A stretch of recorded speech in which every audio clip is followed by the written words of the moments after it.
आनि दिखाई नारदहि भूपति राजकुमारी। काहु नाथ गुण दोष सब एहि के हृदय विचार। श्यावर रामचंद्र शंकर हरिउमा।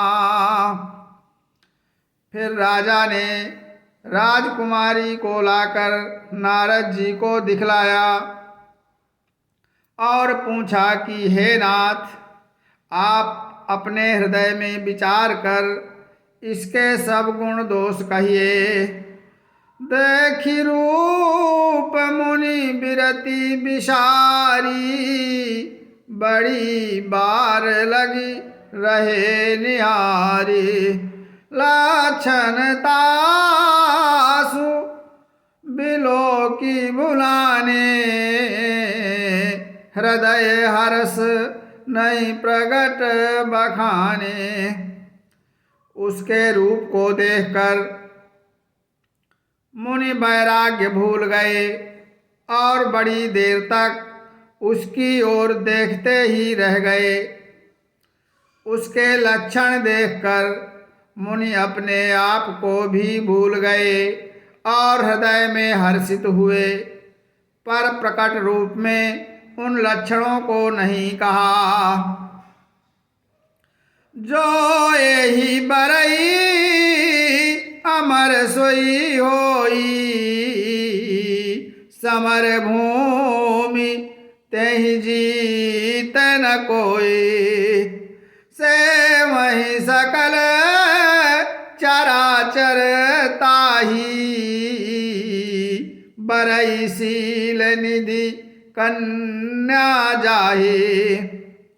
लक्षणों को सोचकर वे मन में कहने लगे कि जो इसे ब्याहेगा वह अमर हो जाएगा और रणभूमि में कोई उसे जीत न सकेगा। यह शील निधि की कन्या जिसको वरेगी सब चर अचर जीव उसकी सेवा करेंगे। लक्षण सब विचारी उर राखे। कछुक बनाई भूप सन भाखे। सुता सुलक्षण कही न पाही। नारद चले सोच मन माही। सब लक्षणों को विचार कर मुनि ने अपने हृदय में रख लिया और राजा से कुछ अपनी ओर से बनाकर कह दिया। राजा से लड़की के सुलक्षण कहकर नारद जी चल दिए, पर उनके मन में यह चिंता थी कि करो जाई सोई जतन विचारे। जेहि प्रकार मोहि बरै कुमारी। जप तप कछो न होई तेहि काला। हे विधि मिलई कवन विधि बाला। मैं जाकर सोच विचार कर अब वही उपाय करूं जिससे यह कन्या मुझे ही बरे। इस समय जब तब से तो कुछ हो नहीं सकता। हे विधाता, मुझे यह कन्या किस तरह मिलेगी। यही अवसर चाहिए परम शोभा रूप विशाल। जो बिलो की रीझ कुंवरी तब मेले जयमाल। श्यावर रामचंद्र शंकर हरिउमा। इस समय तो बड़ी भारी शोभा और विशाल रूप चाहिए, सुंदर रूप चाहिए, जिसे देखकर राजकुमारी मुझ पर प्रसन्न हो जाए और जयमाल मेरे गले में डाल दे। हरि सन मांगो सुंदरताई, होई जात गहरो अति बाई। मोरे हित हरि सम नहीं को, यही अवसर सहाय सोई हो। नारद जी सोचते हैं कि एक काम करूं कि भगवान से सुंदरता मांगूं, पर भाई उनके पास जाने में तो बहुत देर हो जाएगी, किंतु श्री हरि के समान मेरा कोई हितैषी नहीं है, इसलिए इस समय वे ही मेरे सहायक हों। बहुविधि विनय कीनते काला, प्रगट्यु प्रभु कौतुकी कृपाला।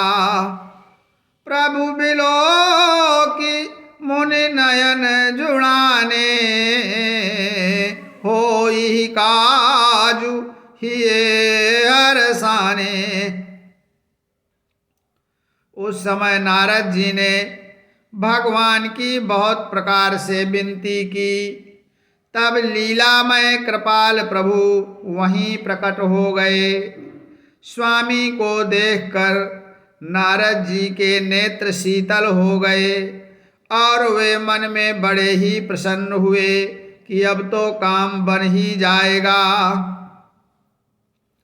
अति आरती कही कथा सुनाई, करहु कृपा करिहो सहाई।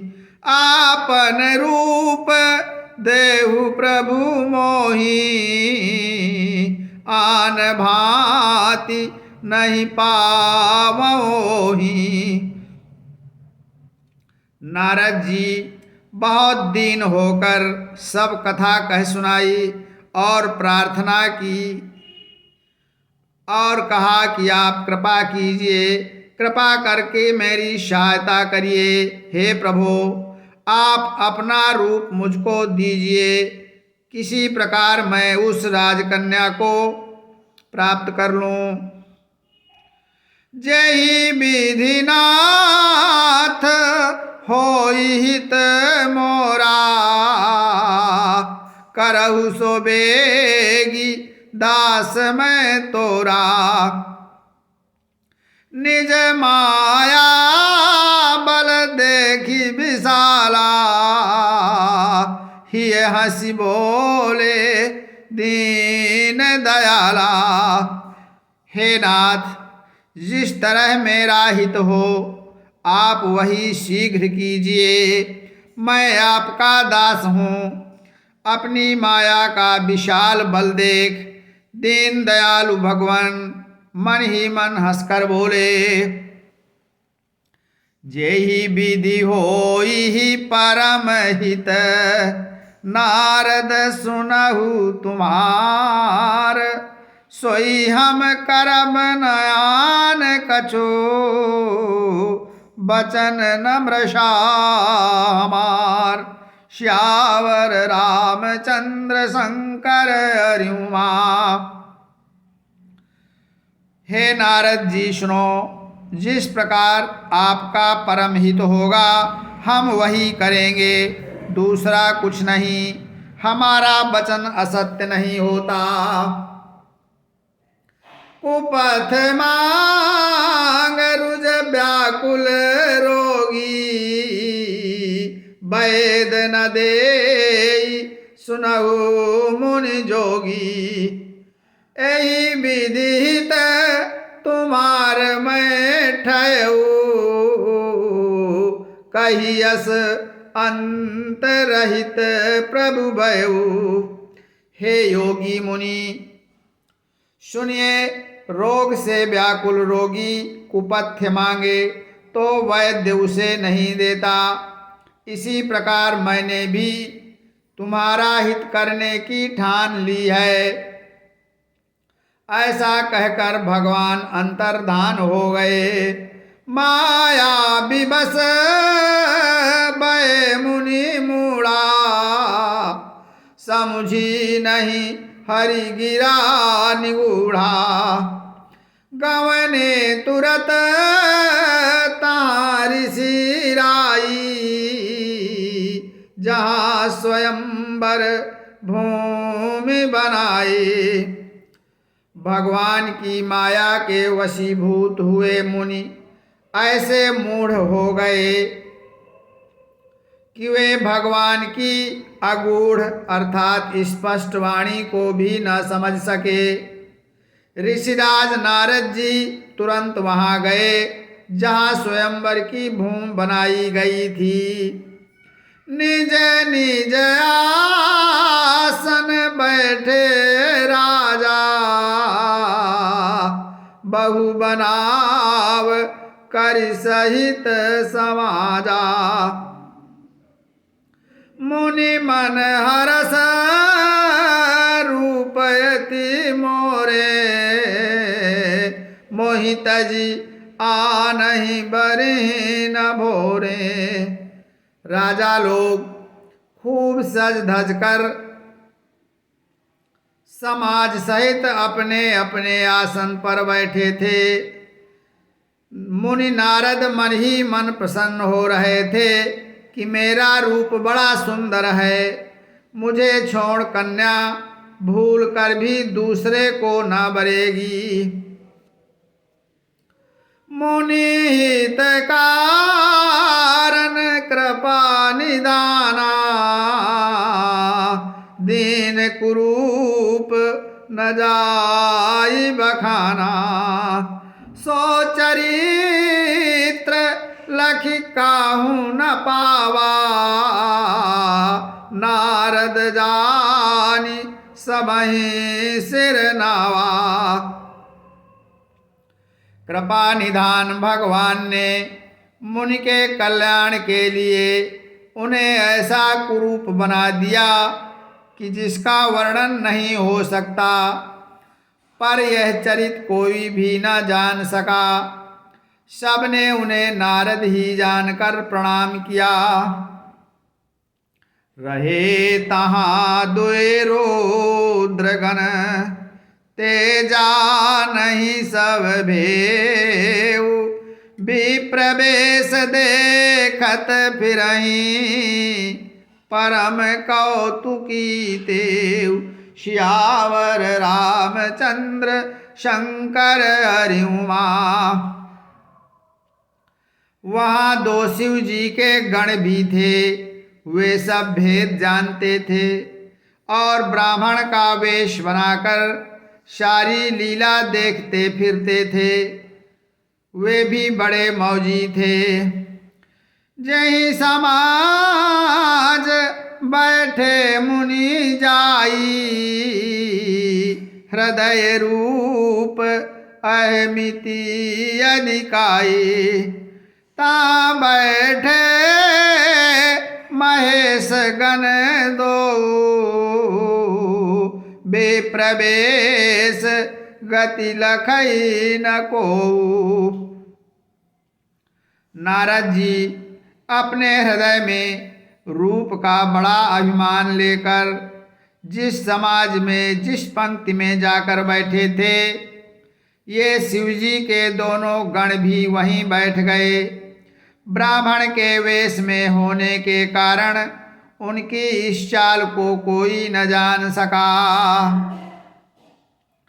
करहि कूटि नारदहि सुनाए, नीक दीन हरि सुंदरताए। रीजहि राज कुंवरी छवि देखी, इन्हीं बरहि हरि जानी विशेषी। वे नारद जी को सुना सुना करके व्यंग वचन कहते थे। भगवान ने इनको अच्छी सुंदरता दी है, इनकी शोभा देखकर राजकुमारी प्रसन्न हो जाएगी। और हरि जानकर, हरि माने बंदर भी होता है, वानर जानकर इनको ही खास तौर से वर्ण करेगी। मुनि मोह मन हाथ पराए, हंसहि सांबुगन अति सचुपाए। यद्यपि सुनहि मुनि अटपटी बानी, समुझि न परई बुद्धि भ्रम सानी। नारद मुनि को मोह हो रहा था, क्योंकि उनका मन दूसरे के हाथ माया के वश में था। शिव जी के गण बहुत प्रसन्न होकर हंस रहे थे। यद्यपि मुनि उनकी अटपटी बातें सुन रहे थे, पर बुद्धि भ्रम में सनी हुई होने के कारण वे बातें उनकी समझ में नहीं आती थीं। उनकी बातों को वो अपनी प्रशंसा समझ रहे थे। काहू न लखा सो चरित विशेखा, सो स्वरूप नृप कन्या देखा। मरकट बदन भयंकर देही, देखत हृदय क्रोध बाते ही। इस विशेष चरित्र को और किसी ने नहीं जाना, केवल राजकन्या ने नारद जी का वह रूप देखा।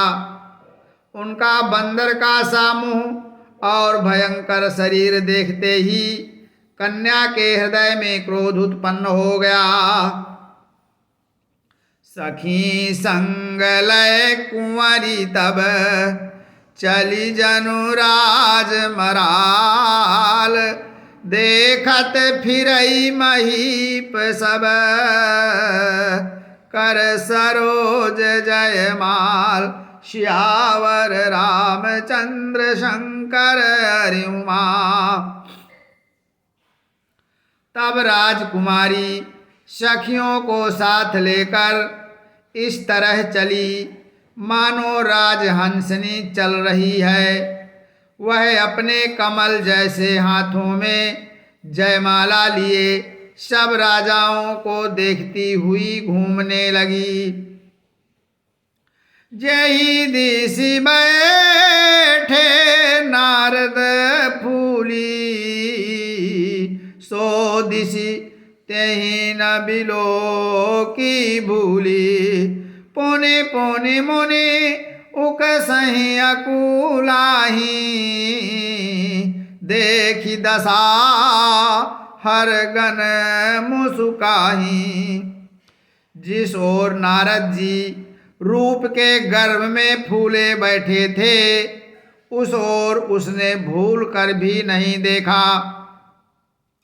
नारद मुनि बार बार उचकते और छटपटाते हैं। उनकी दशा देखकर शिवजी के गण मुस्कुराते हैं। धरि नृप तनु ता गयऊ कृपाला, कुंवरी हरसी मेलेऊ जयमाला। दुल्हन लगे लक्ष्मी निवासा, नृप समाज सब भयऊ निराशा। कृपाल भगवान भी राजा का शरीर धारण कर वहां जा पहुंचे। राजकुमारी ने हर्षित होकर उनके गले में जयमाला डाल दी। लक्ष्मी निवास भगवान दुल्हन को ले गए। सारी राजमंडली निराश हो गई।